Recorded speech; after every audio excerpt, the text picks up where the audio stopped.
We have blurred the line between debt and credit. Debt is something which is fundamentally restrictive in nature. You've never heard of a credit prison. You have heard of a debtor's prison. I mean, just very simply.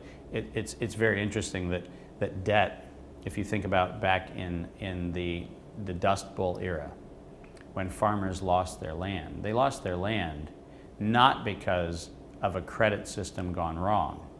It was because of a debt system that had no conscience. The failure to understand that this year's famine and next year's bountiful production aren't merely an artifact of a calendar is a function of debt, and it's a function of restriction of humanity.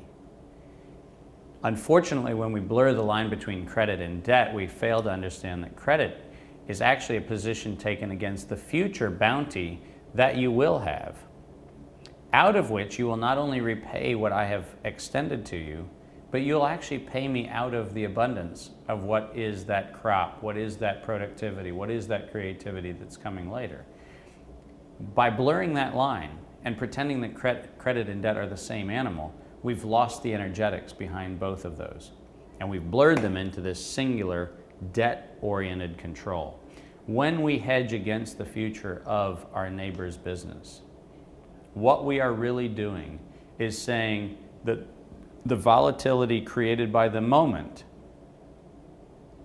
satisfies my greed impulse, irrespective of whether or not you actually had a downturn or an uptick in your business. I'll give you a wonderful example. When Volkswagen looked at how to deal with the public pressure of quarterly earnings statements, it struggled very publicly with the fact that as a public company, people wanted to know quarterly performance. But Volkswagen leadership came back and said, hey, hold on a second. We may decide to invest for 3 years or 5 years in something which will adversely affect profits, which will adversely affect financial balance sheet performance from the standpoint of profitability, because we want to create the value that will bear fruit in the 4th and the 5th and the 6th year. The market couldn't handle that message. It could not handle the message that said, take the momentary failure to gain for the future bounty. And by the way, that's the curse of everybody that's in the public markets right now. Your analyst call is about, are you going to meet or exceed expectations? Unfortunately, CEOs aren't given the invitation to say, for the next 18 months, hang with us. It's going to look miserable.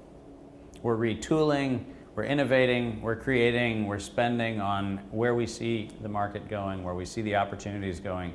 Hang with us. And for the next 18 months, I'm telling you, we won't be profitable. We're going to spend ourselves into the hole because we know that in 24 months, we're going to come out with something that is going to be absolutely transcendent. It's going to build value. I defy you to find the last analyst call where a public company CEO actually made that statement. Follow me through the valley, and it's dark and there are all kinds of things, but let me tell you about the sunrise at the other end. Now, every one of us responds positively to that impulse at a human level. But everyone wants their fund manager to ride the heck out of the present moment. I want to see that the money I put into my 401k is worth 20% more at the end of this year. The problem is 20% more at the end of this year means I'm going to bet against failure more than success. Because in the short term, I can manipulate failure. In the long term, I have a really hard time betting on failure. And we've forced ourselves into this space. So, the energetics of the hedge fund, the energetics of betting against performance, the energetics of that all have to do with the compression of greed. Moore's law, oddly enough, applies to greed too. And it probably applies to greed more than many of us have contemplated. Where the greedier we get, the shorter the half-life of our patience.